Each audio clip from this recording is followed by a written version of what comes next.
The science is clear. Your target is a commitment to failure. That's why it's so doable and achievable, because it doesn't do what the IPCC says we must do. We must go off fossil fuels as quickly as possible. And you bought a pipeline.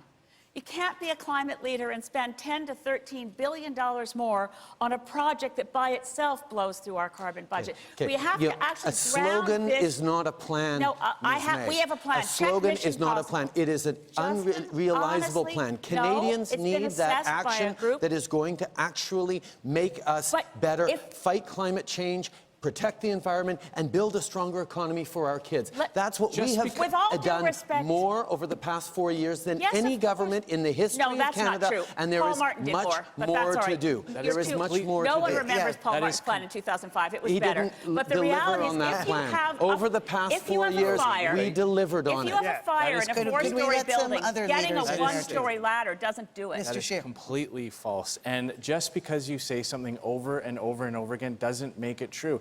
There's no Canadian. There's no Canadian. There's no Canadian that believes that they're going to be better off by paying a carbon tax. You have given a massive exemption to the country's largest polluters, and your plan is already the experts, the parliamentary budget officer points out 80% of Canadians are better off under the numbers you gave him. Nobody believes your numbers, Justin, because you do have not want to act on climate change, Mr. Scheer. You are doing nothing. You are reversing the only plan we ever had. You promised to balance your budget this year. Go back one at a time. But life is getting more expensive. Mr. Singh and then Mr. Vernon. I want to say this directly to Canadians. You do not need to choose between Mr. Delay and Mr. Deny. There is another option.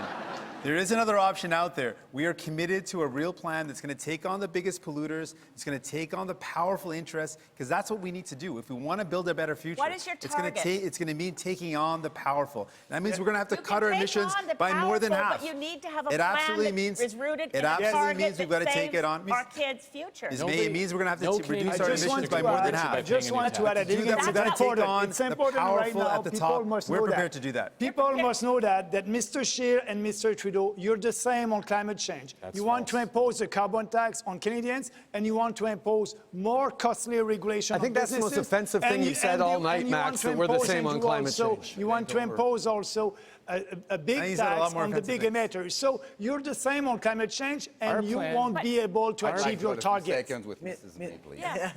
I think you and I have to find some common grounds when we get into that House of Commons. I don't think it will be on GNL Quebec and the fact that you're supporting a project that blows through more of the carbon budget against the will of many Quebecers and threatens the St. Lawrence River. This is not what I had in mind, and I've provided answers to that. I think the goal should be down to almost nothing. Not 13, not 16, not almost nothing. And what do you think about this idea of an equalization based on gas emissions? Those who are over the average emissions of Canada pay, and those who are under the average emissions get the money. The incentive is for both parts. What we have to do is work together, and with all due respect, that was the question I asked Mr. Trudeau. Are any of you prepared to accept the notion of changing status quo decision-making so we form an internal cabinet? My only requirement is the principle of that. My only requirement is that I would not work with principle of that is good. Okay, that's all. Does not help.